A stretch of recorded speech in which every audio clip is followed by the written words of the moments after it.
Hello, welcome to today's video diary for finding my way with pie, purpose, intention, and emotion. I am pie. I am not. Oh, you went with the I did. usual. Yeah. That's a good one. Think of something new.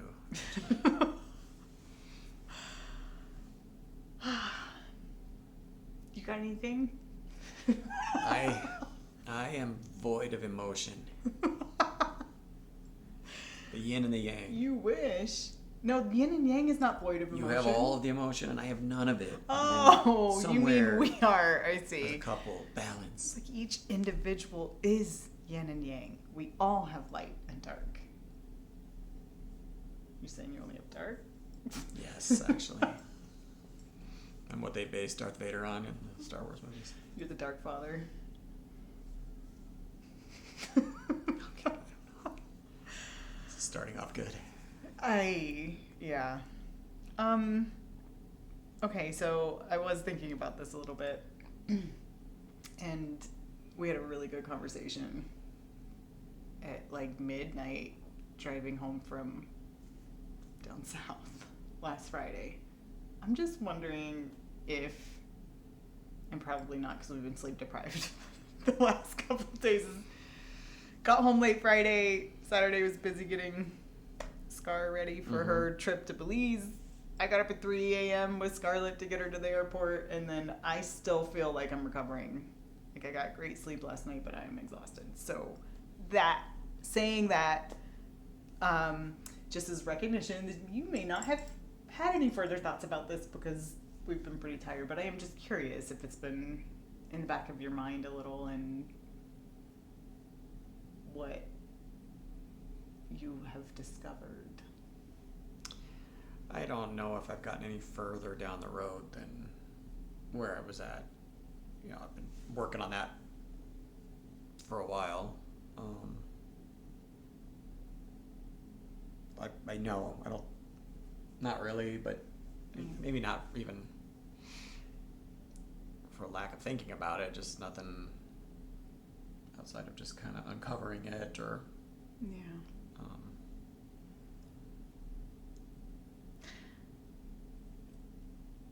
One of the things we were talking about was how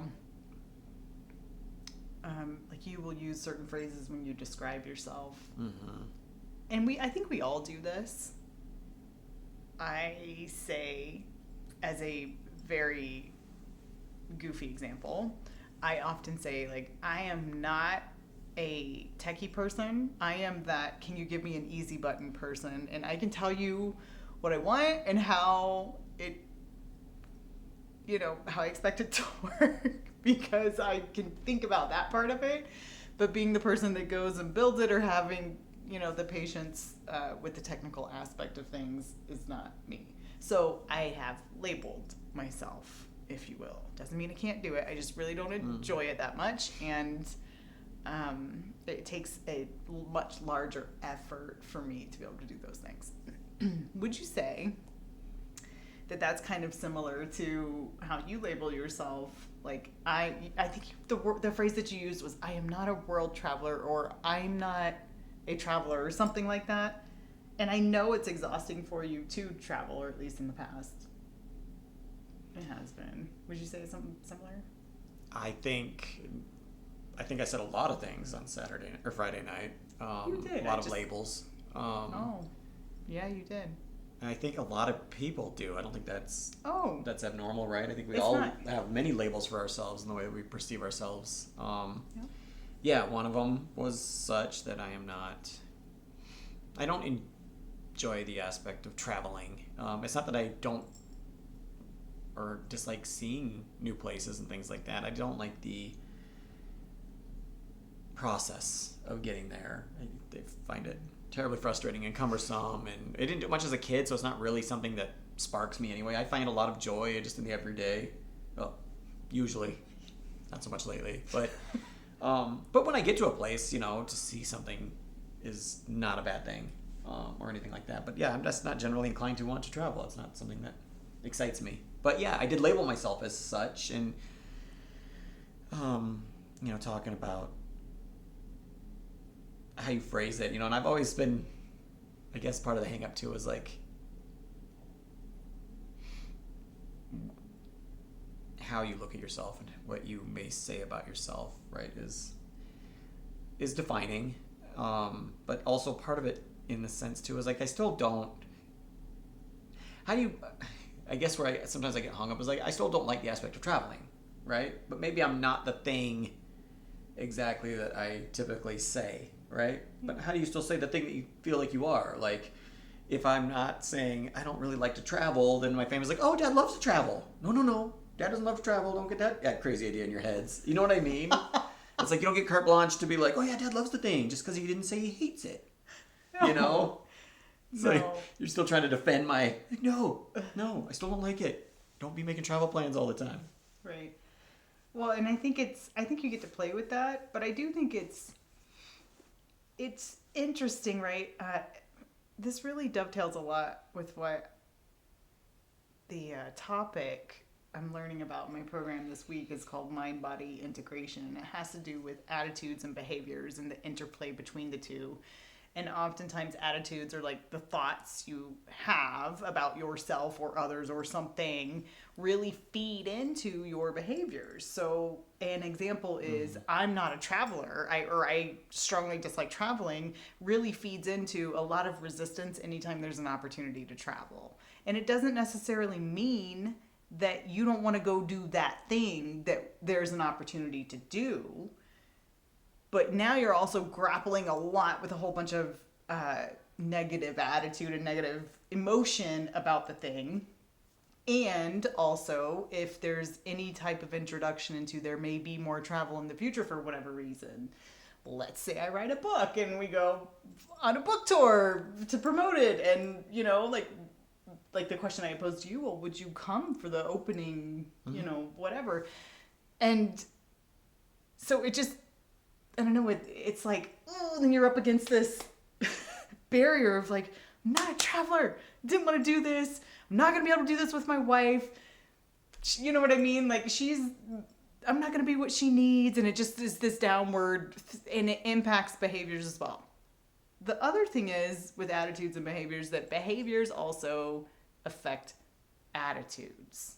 So it goes both ways. I think a good example of this is how your physical body can impact your emotional state. One of the most common examples you see of this is yoga. There are certain poses that are somewhat universal. Like, for example, when someone's feeling joyful or victorious, can you picture their body language when they're doing it? Their body language? Yeah, it's like... Oh, yeah, the celebratory right? stuff. It's very open and... yeah, yep. When you're feeling confident, your back Posture is as straight, well. your posture's up, those types of things. So, like, there is an interplay. It's a cycle, right? And we know that if we can reframe our thoughts, not resist or bottle up the painful or negative thoughts, that never works. But if we can reframe in a way that accepts the painful and yet also helps you be mindfully where and who you want to be, it can really impact your behaviors, and then vice versa, and then it's this positive feedback loop. So, for example, I dislike the process of traveling, but I'm grateful for the opportunities of the experiences that I get with my family, or something like that, right? And it allows you to be both, because the truth is, we're both, Like, back to the yin and the yang thing. I know you were joking when we first started this conversation, but it is so relevant. We all hold multiple angles, multiple facets of the same thing inside of us. So you can both loathe the travel aspect part of it, and or the pieces of travel that are inconvenient, or needing to be around strangers and you really don't necessarily enjoy that, and that type of thing. With this is so meaningful to me to be here in this moment for this other person, and I'm so glad I get to experience it with them. Does that make sense? It does. It's just kind of a waltz too as you go through it, like a balance, right? And everybody's scales find balance in different ways. Yeah. Right? Where, maybe for you, the downtime, right, where you're not going anyplace and doing anything versus the travel. Maybe more travel, right? More brings it to here, right? Whereas for me, I'm the opposite, right? I can do some travel, but if it's too much and it gets out of alignment too, Yeah. That way. Also, That's one thing. You can do it for many things. But. oh, absolutely. And I think I'm understanding what you're saying, but I also do want to say, just in case, Mm-hmm. I think just as we label ourselves, I think you label me sometimes in a certain way, or you expect me or think I'm going to be in a certain way. And I do this to you too. Mm-hmm. I have two Sure. examples. One is I love spontaneity and adventure, and I do enjoy travel. I find it to be just so insightful, and like it helps you grow. It helps me grow as a person. And I think you label me as needing more of that than what I'm actually saying. Like a little bit goes a long way for me. And I'm discovering how to create spontaneity and adventure in just day to day. And that fills me up, and I'm okay with that. So I think, there's that. And then for me, I think where I have mislabeled you before is being afraid to tell you something because I think you're going to judge me very harshly. Because you're, I'm going to teach you for a second here. You're Mr. QA guy. Like, that's what you do. You look for the things that are wrong so that they could be fixed. And I don't know how much you realize this about yourself, but it seems like you do that to everyone and everything. There is always a critique.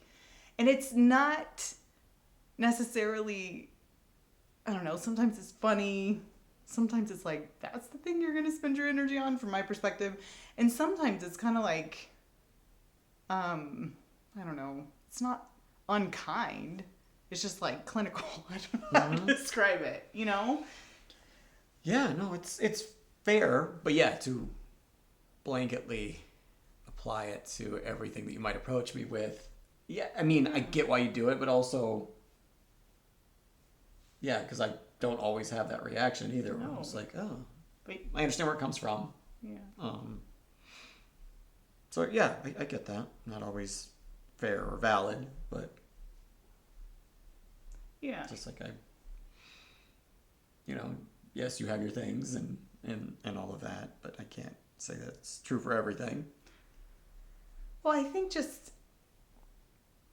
I would say one of the things that maybe we kind of like luckily happened into, I feel so grateful that we can talk about things, but I will say something that's like, I feel like I'm learning at another level over these last couple of weeks and conversations with you is it's so crucially important to be honest and vulnerable. Even if I just say to you, like, I'm afraid you're going to judge me when I say this to you, but I need to say it because this is how I'm feeling. It's so crucial to be honest with you because otherwise there's no chance at all to understand each other if it's not said. Yeah, yes, 1,000% too. And I think part of it, and I guess to loop a little bit into that conversation too, is when we talked about, okay, so that's your fear. You said what your fear was, but I think when I told you, like, well, that's not for you to own either. I may have a reaction that's what you're fearful of, but that's not for you to own. You know what I mean, too, and all that. But if you don't say it and it just stays buried, it buries you. Well, I mean, the same goes for you. Oh, no, anybody. What your fear was. Yeah, anybody. Just. You know what's funny is like we had they were kind of different fears, but they were similar in the sense that the outcome, we were both afraid of the same outcome. And it's so funny because fear is just such a liar and it hijacks everything. I think it can serve a purpose sometimes and keep you out of danger, but like, I don't know. I just think it creates an irrational thought and behavior pattern if you don't take the time to think about it and examine it and then also have the discussion and have the be courageous enough to have that vulnerable discussion. or to be vulnerable in a discussion and admit how you're feeling. Yeah. So you stack on, not only is fear a lot of times irrational, right, or inflated, Inflated right? is good. Because fear is good a lot of times, especially instinctually, right? Like, Mm-hmm. hey, that water right there, let's stay away from the water's edge. That kind of fear is great. And then there's also some fears, if kept in check, about giving you enough foresight to look ahead for something, too, a bit, right? Like, this would be a terrible outcome. Let's make sure we do a couple things, right? But keep it in its place and then go about living your life, doing the stuff. Then when they get inflated with catastrophic things, right? Yeah. Or things like that. And I had a train of thought that just completely went off the tracks. It was good, and it was going someplace, and it just That happened. derailed in the middle of a small town. Now the locals are walking up to it and looking at it, and it's just all train cars everywhere. I don't know. It was, damn it. It's a nice train. It was. I'm gonna make good pictures. That happened to me yesterday, mid weird. thought, mid video diary, and I was like, why was I saying that? It's sleep deprivation, I swear. At 3 a.m. I'm not recovered yet, but hopefully I will be tomorrow. I'm choking on my own spit now because you made me laugh. Would you like some protein water? I don't want protein water. Yuck. I mean, no. No, it's okay. It's not very good. So you drank your protein after you worked out, Yeah. and then you refill the bottle with water. Just a little bit to get the rest of the protein out. It's Thor too. Yeah. To get every last drop of protein. Look, it's just my thing, On okay? muscles. It's my QA thing. Anyway, I don't know where I was going. It doesn't matter. No, I think the laughter matters more right now. Okay, well, I was just curious if you had thought of anything else. The last thing I'll say is I'm finding it interesting. So I had missed the video diaries a couple times and found that I was resisting them because I was really going through a very emotional moment.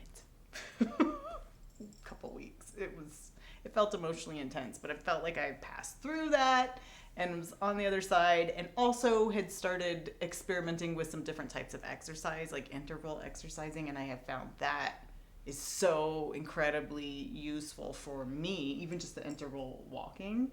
I think I figured out partially why the walking is so, I'm like in the best mood and I'm super productive and motivated and like I'm feeling good and confident. It's amazing how I feel after we do, it's called interval walking, where we basically just pick like, hey, at the next lamppost, let's pick up the pace and we walk real fast for a couple of blocks and then we slow down again. And then we'll do that cycle like 3 or 4 times during our walk.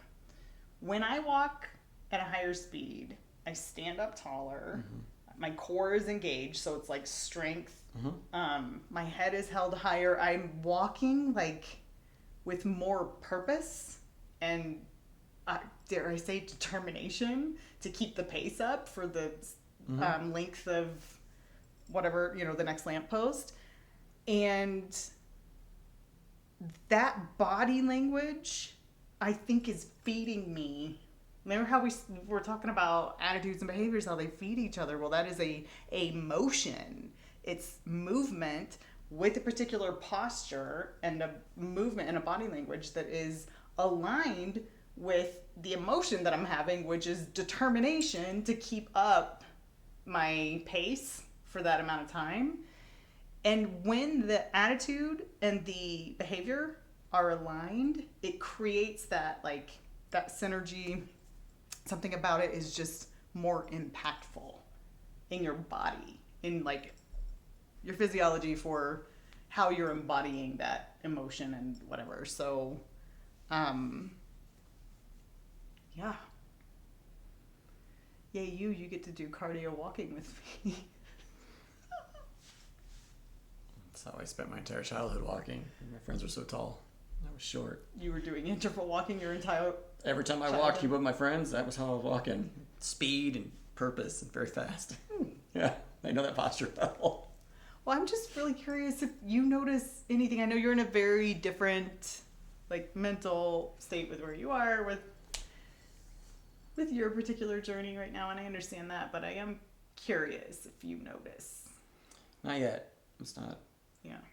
not perceptible in any way that I can tell. Do you find the interval walking, what do you think about it? Like, what are your thoughts about it and how do you feel about it? I always appreciate exercise, so I find that it's good to mix it up. It's something that doesn't feel daunting. You know, I'm not a huge fan of cardio. Yeah. I don't mind walking though, and then I'm very used to walking that way. So to do it in bursts I think it's good. It doesn't. It's not like getting on a treadmill and slogging through it, or doing steady state, jogging or something like that. So I'm good with it, and I know there's health benefits to it. You burn calories, you're strengthening muscles, and all of Improving that. your So heart rate, yeah, variability. yeah. So I'm a fan of it. Okay. Yeah. Cool. I'll keep going and I'll see if I notice your mood. Yeah. Maybe you see if you notice your mood. I will. I'll notice. And maybe get that train back on the tracks while you're at it. Yeah, and I don't know. No, Maybe it's tomorrow. gone. Yeah, that Yeah, one's. so- Yeah. Okay, well. People are taking pictures by it. Like that one time in our I know. neighborhood. Yeah, the train derailed. That's what I was talking about. Oh my gosh. That story makes me laugh. We have to find that picture. Why did we even take a picture? I don't know, but it was so funny. Okay, so we have train tracks that run through our neighborhood, and a train, we went out for a walk, or we went outside or something, and people, neighbors all over the neighborhood, people were like talking, and oh my gosh, well, let's go see. And like everybody's walking in this one direction, and we're like, what is going on? There is a crowd building, and they're like, a train derailed. And we're all, oh, so we stick Merrick in his stroller and Scarlett's coming with us and take the family down to see the train that derailed.